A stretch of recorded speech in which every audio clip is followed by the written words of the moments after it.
ஜோதிடத்தை பொறுத்த வரைக்கும் இந்த கிரகங்களுடைய நிலைகள் அப்படிங்கிறது எப்போவுமே மாறுபட்டுக்கிட்டே தான் இருக்கும்.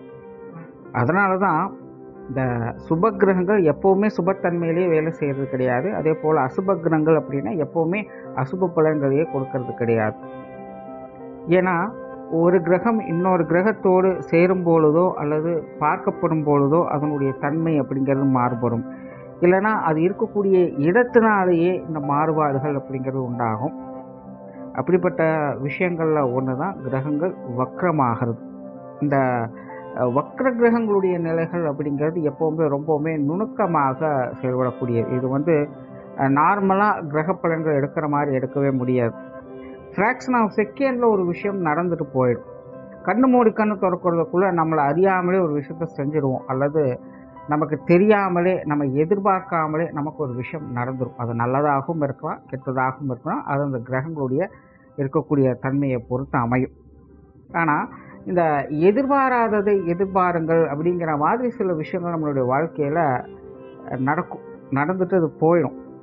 அது ஏன் வந்ததுன்னு தெரியாது, எப்படி வந்ததுன்னு தெரியாது, எப்படி போகுது அப்படின்னும் தெரியாது. ஸோ இந்த மாதிரியான விஷயங்களுக்கெல்லாம் முக்கிய காரணமாக இருக்கிறது இந்த வக்ர கிரகங்கள் தான். ஸோ இந்த ஒரு விஷயம் புரியாததுனால இந்த வக்ர கிரக அமைப்புகளை பற்றி பெருசாக யாரும் கண்டுக்க மாட்டாங்க. ஜோதிடத்தை கற்றுக்கணும்னு நினைக்கிறவங்களுக்கு கூட ஆரம்ப காலகட்டங்களில் இது புரியவே புரியாது. போக போக தான் இந்த விஷயங்களை அவங்க தெரிஞ்சுப்பாங்க. அதுவும் அனுபவத்தின் மூலமாக தான் அதை புரிஞ்சிக்கவே முடியும். ஸோ சுருக்கமாக சொல்லணும்னா, ஒருத்தருடைய வாழ்க்கையில் திடீர்னு எதையுமே எதிர்பார்க்காம நடக்கக்கூடிய திடீர் யோகம் அல்லது திடீர் சோகம் தான் இந்த வக்ர கிரக அமைப்புகள். ஸோ அப்படி இந்த 2026 ஜூலை மாதத்துலேருந்து நவம்பர் மாதம் வரைக்கும் சனியானவர் வக்ரகதியில் செயல்பட போகிறாங்க. அந்த சனியானவர் இந்த காலகட்டங்களில் மீன ராசியிலே வக்ரகதியில் சஞ்சாரம் செய்வாங்க. சனிக்கு குருவனுடைய பார்வை என்பதும் இருக்குது. அது போக மாத கிரகங்களுடைய பார்வை அப்படிங்கிறதும் இந்த 5 மாதத்துக்குள்ளே வந்து போகும். ஸோ இந்த அமைப்பானது உங்களுடைய ராசி மற்றும் லக்னத்திற்கு ரெண்டுக்குமே பொருந்தும். இது எப்படி வேலை செய்யும் அப்படிங்கிறத பற்றி தான் பார்க்க போகிறோம்.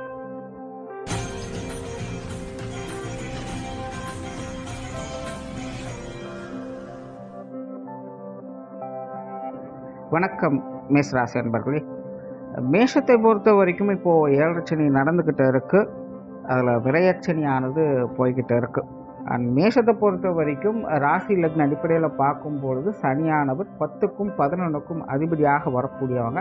அவங்க இப்போ 12ஆம் இடத்துல வக்ரகதியில் செயல்படக்கூடிய இந்த அமைப்பானது ஆல்ரெடி மேஷராசிக்காரங்களுக்கெல்லாம் பார்த்திங்கன்னா கைக்கு எட்டியது வாய்க்கெட்டல அப்படிங்கிற ஒரு நிலைகள் தான் இருந்துக்கிட்டு இருக்கும். ஏன்னா மேஷராசியை பொறுத்த வரைக்கும் எதில் சம்பாதிச்சோம் எதில் விடுறோம் அப்படின்னு தெரியாத புரியாத ஒரு குழப்ப நிலைகளை தான் போய்கிட்டு இருக்குது. சில நேரத்தில் சில விஷயங்கள்லாம் பார்த்திங்கன்னா நீ அடுத்தது நான் தான் அப்படிங்கிற ஒரு தைரியத்தை கொடுத்து நம்பிக்கையோடு அவங்கள செயல்பட வச்சிடும். ஆனால் காரியம் நடக்க தான் தெரியும். தெரியாமல் கால் வச்சுட்டோமோ, யோசிக்காமல் உள்ளே இறங்கிட்டோமோ, ஆரம்பிக்கும் போது இப்படி இல்லையே இப்படி நடந்துக்கிட்டு இருக்குது அப்படின்னு யோசிக்க வச்சிடும்.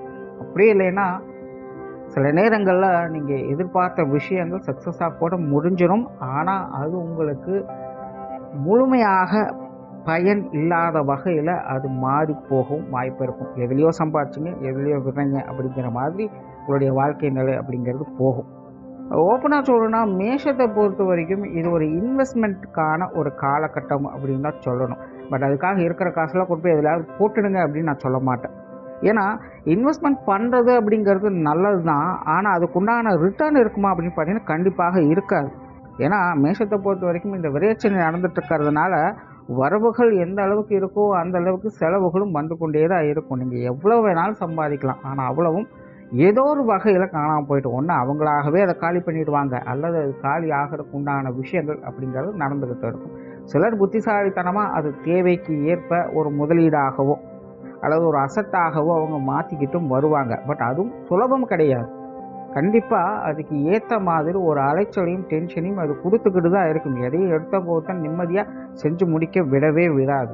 ஆனாலும் ரிஸ்க் எடுத்தாலும் பரவாயில்ல, கஷ்டப்பட்டாலும் பரவாயில்ல, முதலுக்கு மோசமாகிடக்கூடாது அப்படிங்கிறதுக்காக சிலர் கொஞ்சம் அந்த விஷயங்களை செஞ்சுக்கிட்டு வருவாங்க. ஆனாலும் பாருங்கள், அவங்களுக்கு கடைசியில் உடம்பு படுத்தி எடுத்துடும். உடம்புக்காக செலவு செய்ய வேண்டிய சூழ்நிலைகள் அப்படிங்கிறது வந்துடும். உடல்நல பிரச்சனைகளை அது ஏற்படுத்திடும். ஸோ இப்படி ஏதோ ஒரு வகையில் பிரச்சனைகளை அது கொடுத்து கொண்டு தான் இருக்கும். ஒரு பக்கம் அவங்க வளர்ச்சியை நோக்கி போய்கிட்டு இருக்காங்க, ஆனால் இன்னொரு பக்கம் அவங்களுக்கு ஏதோ ஒரு வகையில் பின்னடைவையும் கொடுத்துக்கிட்டு தான் இருக்குது. இதுக்கு முழு காரணமாக இருக்கிறது இந்த சனி தான். ஏன்னா சனியை பொறுத்த வரைக்கும் மேஷத்திற்கு காரியாதிபதியும் அவர் தான், லாபாதிபதியும் அவர் தான். ஆனால் இப்போ இருக்கிறது ஒரு விரயஸ்தானத்தில். அதனால தான் இந்த மேஷத்திற்கு எதை தொட்டாலும் ஒரு வளர்ச்சி அப்படிங்கிறது இருக்குது, ஆனால் அது உருப்படியாக இல்லை அப்படிங்கிற நிலையில் போய்கிட்டு இருக்குது. ஸோ இப்போ இந்த சனி வக்கரமாகிறது மேஷத்திற்கு, அது ராசியானாலும் சரி இல்லை லக்னமானாலும் சரி, நல்லதா கெட்டதா அப்படின்னு பார்த்தீங்கன்னா இது ரெண்டுமே கிடையாது அப்படின்னு தான் சொல்லணும். ஏன்னா மேஷத்தை பொறுத்த வரைக்கும் இது பெருசாக எந்த ஒரு மாற்றத்தையும் கொண்டு வர போகிறதும் இல்லை, அதுக்காக ஒன்றுமே இல்லாமல் ஆக்க போகிறதும் கிடையாது. பெரும்பாலும் வழக்கமான விஷயங்களாகத்தான் இருக்கும். இன்னும் சொல்ல போனால் கடந்த 3-4 மாதமாக நீங்கள் கொஞ்சம் ரிஸ்க் எடுத்து எஃபர்ட் போட்டு ஏதாவது விஷயங்கள் செஞ்சுருந்தீங்க அப்படின்னா அதற்கு ஏற்ற ஒரு நல்ல விஷயங்களை, ஒரு ரிஸ்க்கு ஏற்ற ரிவார்டு அப்படிங்கிற மாதிரி சில விஷயங்களை கொண்டு வந்து சேர்க்கலாம். அல்லது பழைய பாக்கிகள் செட்டில் ஆகிறது, அது பொருள் ரீதியாக மட்டுமல்ல, எதுவாக இருந்தாலும் சரி. உனக்கு நான் பழைய கடன் உனக்கு தீர்க்கணும், உனக்கு நான் கொடுக்க வேண்டிய விஷயம் உனக்கு கொடுக்கணும் அப்படிங்கிற மாதிரி பழைய விஷயங்களை செட்டில் பண்ணக்கூடிய அமைப்புகள் அப்படிங்கிறது இருக்குது. அது காரிய ரீதியாகவும் பொருந்தும், பொருள் ரீதியாகவும் அது பொருந்தும். நீங்கள் மற்றவங்களுக்கு கொடுக்க வேண்டிய விஷயங்கள் அல்லது மற்றவங்க உங்களுக்கு செய்ய வேண்டிய விஷயங்கள் அப்படிங்கிறது இந்த காலகட்டங்களில் செயல்படலாம். அதே போல் கெரியர் ரிலேட்டடான விஷயங்கள் அப்படிங்கிறது இந்த காலகட்டங்களில் மேசராசிக்காரங்களுக்கு ரொம்பவுமே அப்ஸ் அண்ட் டவுன்ஸ் அப்படிங்கிறது கண்டிப்பாக இருக்கும். எதையும் அகலக்கால் வைக்காதீங்க. எந்த ஒரு விஷயமாக இருந்தாலும் சரி, அது காரியம் முடிகிற வரைக்கும் முழுசுவை அதை நம்பாதீங்க. ஏன்னா எப்போ வேணாலும் அது பாதியிலே கட் ஆகலாம். வெறுமனே நம்பிக்கையின் பேரில் மட்டும் எதையும் செஞ்சிடக்கூடாது. எல்லாத்தையுமே முழுமையாக முடிஞ்சதுக்கப்புறம் ஓகே அப்படின்னு கன்ஃபார்மாக எடுத்துக்கங்க. ஏன்னா பாதியிலேயே கூட அது காணாமல் போகலாம். அந்த மாதிரியான விஷயங்கள் கெரியர் ரிலேட்டடாக நடக்கும். பட் மேஷத்தை பொறுத்த வரைக்கும் நல்ல விஷயம் என்னென்னா, அது ஒரு நல்லதுக்கான ஆரம்பமாகத்தான் அது ஆரம்பிக்கும். கண்டிப்பாக உங்களுடைய கெரியர் ரிலேட்டடான விஷயங்களை ஒரு மாற்றத்தையும் முன்னேற்றத்தையும் பார்ப்பீங்க. பட் அது முடிகிற வரைக்கும், கன்ஃபார்ம் ஆகிற வரைக்கும் வெயிட் பண்ணுங்கள். முழுசாக அந்த வேலை முடிஞ்சதுக்கப்புறம் நீங்கள் அடுத்த விஷயத்தை நோக்கி போகலாம். முன்னாடியே எதுவும் கன்ஃபார்ம் ஆகாத நிலையில் நீங்கள் பாட்டுக்கு ஏதாவது பிளான் பண்ணிட்டீங்க அப்படின்னா, அதாவது அதையை நம்பி நீங்கள் பிளான் பண்ணிட்டீங்க அப்படின்னா அதெல்லாம் லேக் ஆகிறதுக்கு வாய்ப்புகள் இருக்குது. ஸோ அதனால் கன்ஃபர்மேஷன் அப்படிங்கிறது முக்கியம்.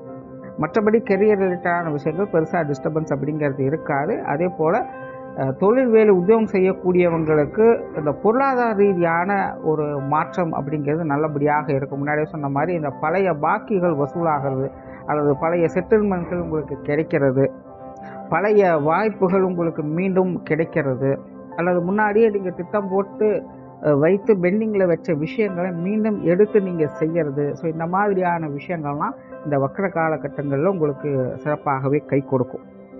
பட் மேஷத்தை பொறுத்த வரைக்கும் மற்றவங்கள நம்பி எந்த ஒரு காரியத்திலும் இறங்காதீங்க. ஏன்னா மேஷத்திற்கு பெரும் பிரச்சனையாக இந்த 7 சனி ஆரம்பித்ததுலேருந்தே இருக்கிறது. பார்த்திங்கன்னா இந்த உற்றார் உறவினர்கள் நண்பர்கள் 3மே இம்சை தான். இக்கரைக்கு அக்கறை பச்சை அப்படிங்கிற மாதிரி ஒன்று நல்லா இருந்தால் இன்னொன்று சரி இருக்காது. எதுவுமே முழுசாக கை கொடுக்காது, எல்லாம் பேருக்காக இருக்கும், அவ்வளோதானே தவிர முழுசாக ஒரு நம்பகத்தன்மையில் உதவிகரமாக எந்த ஒரு விஷயமும் செயல்படாது. அதனால் மேசராசிக்காரங்க முழுக்க மற்றவங்களை நம்பி எந்த ஒரு காரியத்திலும் ஈடுபடாதீங்க. குறிப்பாக இந்த வக்கர காலகட்டங்களில் அது இன்னும் அதிகமாகவே உங்களுக்கு வேலை செய்யும். அதனால் மற்றவங்களை எதிர்பார்த்து மற்றவங்களை சார்ந்து இருக்காதீங்க. அதாவது முக்கியமான விஷயங்கள் காரியங்களுக்கு சொல்கிறேன், அதுக்காக எல்லாத்தையும் தூக்கி எறிஞ்சிட்டு போக சொல்லலை. ஏன்னா சனி இந்த இடத்துல தான் பயங்கரமாக வேலை செய்யும். ஏன்னா எப்போவுமே இந்த 7 சனி அஷ்டம சனியெல்லாம் வந்துருச்சு அப்படின்னாலே அதற்குண்டான ஆட்கள் என்ன பண்ணுவாங்க அப்படின்னா, கூட இருக்கிறவங்க எல்லாத்தையுமே உதாசீனப்படுத்த ஆரம்பிச்சிருவாங்க. ஏன்னா சனி உள்ளே நுழைஞ்சிட்டாலே அங்கே ஈகோ ட்ரிகர் ஆகிடும். ஈகோ ட்ரிகர் ஆயிடுச்சு அப்படின்னாலே அங்கே சனி வேலை செய்ய ஆரம்பிச்சாச்சுன்னு அர்த்தம். அதனால் மற்றவங்களை நீங்கள் உதாசீனப்படுத்துகிறீங்க அப்படின்னாலே உங்களுக்கு பிரச்சனை ஆரம்பிக்குது அப்படின்னு அர்த்தம். நல்லா யோசிச்சு பாருங்கள். இந்த 7 சனி ஆரம்பித்ததுக்கப்புறம் தான் நல்லா நெருங்கி பழகிறவங்களே உங்களை விட்டு ஒதுங்கி இருக்க ஆரம்பிப்பாங்க. சிலர்கிட்டலாம் தேவையே இல்லாமல் நீயா நானா பிரச்சனையெல்லாம் உருவாக்கிட்டு இருக்கும். நம்பிக்கையாக இருக்கிறவங்க கூட இப்போல்லாம் பட்டும் படாமல் தொட்டும் தொடாமல் தான் இருப்பாங்க. ஸோ இதெல்லாம் எரிரத்தியில் எண்ணெய் ஊற்றுற மாதிரி வேலை செஞ்சோம் அப்படின்னா அது நமக்கும் பிற்காலத்தில் பிரச்சனையாக மாறும் அப்படிங்கிறத புரிஞ்சுக்கோங்க. ஸோ யாரையும் உதாசீனப்படுத்த வேண்டாம், அதுக்காக யாரையும் முழுசாக நம்பி எந்த ஒரு காரியத்திலும் இருக்காதீங்க. அண்ட் குடும்ப வாழ்க்கை, குடும்ப தேவைகள் இதெல்லாமே பார்த்தீங்கன்னா இந்த காலகட்டங்களில் கொஞ்சம் மந்தமாகத்தான் இருக்கும். குடும்ப காரியங்கள்லாம் எடுத்தோம் கௌத்தோம்னாலும் செய்ய முடியாது. பொறுமையாக இருந்து தான் செஞ்சுப்பட்டு ஆகணும். பட் அத்தியாவசியமான விஷயங்களில் பெருசாக கை வைக்காது. புதிய முயற்சிகள் அப்படின்னு வரும்போது தான் குடும்பத்துக்குள்ளே கொஞ்சம் நிதானமாக செயல்படுங்க. அதே போல் மேசராசிக்காரங்களுக்கு இந்த சுபகாரியங்கள் அப்படிங்கிறது நல்லபடியாக இருக்கும். திருமண அமைப்புகள், பித்திருபாக்கிய அமைப்புகள், குழந்தைகளுக்கான சுப விசேஷங்கள், காரியங்கள் அல்லது புது இல்லம் செட் ஆகிறது, இந்த மாதிரியான விஷயங்கள்லாம் பார்த்திங்கன்னா நல்லபடியாகவே இருக்கும். மெயினாக இந்த வருஷமே பார்த்திங்கன்னா மேஷத்திற்கு இந்த அசட் டெவலப்மெண்ட் அப்படிங்கிறது சிறப்பாக இருக்கும். அது இந்த வக்ர காலத்திலையும் உங்களுக்கு கொஞ்சம் நல்லபடியாகவே வேலை செய்யும் சொல்லலாம். அண்ட் குடும்ப உறவுகளுக்குள்ள ஏற்ற இறக்கங்கள் அப்படிங்கிறது அதிகமாக இருக்கும். குறிப்பாக முடிந்து போன பழைய பிரச்சனைகளை இழுத்து மீண்டும் மீண்டும் அசை போட்டு கொண்டே இருக்கக்கூடிய விஷயங்கள் அப்படிங்கிறது இந்த காலகட்டங்களில் கண்டிப்பாக நடக்கும். ஸோ அந்த மாதிரியான விஷயங்கள்லாம் கொஞ்சம் முடிஞ்ச அளவுக்கு காம்ப்ரமைஸாக இருக்கிறது நல்லது. ஸோ ஓவராலாக இந்த சனியினுடைய வக்ர காலம் அப்படிங்கிறது மேஷத்தை பொறுத்த வரைக்கும் ஒரு நியூட்ரல் பாயிண்ட்டை தான் வேலை செய்யும். ரொம்ப பெரிய அளவில் நல்லதுன்னு சொல்கிறதுக்குள்ள ரொம்ப மோசம் அப்படின்னு சொல்கிறதுக்கு இல்லை. எங்கே சுற்றினாலும் கடைசியில் நடுநிலைக்கு வந்து தான் ஆகணும் அப்படிங்கிற மாதிரி என்னதான் வாழ்க்கையில் மாற்றங்கள் ஏற்ற இறக்கங்களாக வந்து போனாலும் திரும்ப திரும்ப ஒரே நிலையில் வந்து நீங்கள் நின்றுடுவீங்க. அதனால் இந்த காலகட்டங்கள் நீங்களும் அதுக்கேற்ற மாதிரி நடுநிலையோடு செயல்பட்டு வந்தீங்கன்னா பெருசாக தொல்லைகள் இருக்காது. நன்றி, வணக்கம், வாழ்க வளமுடன்.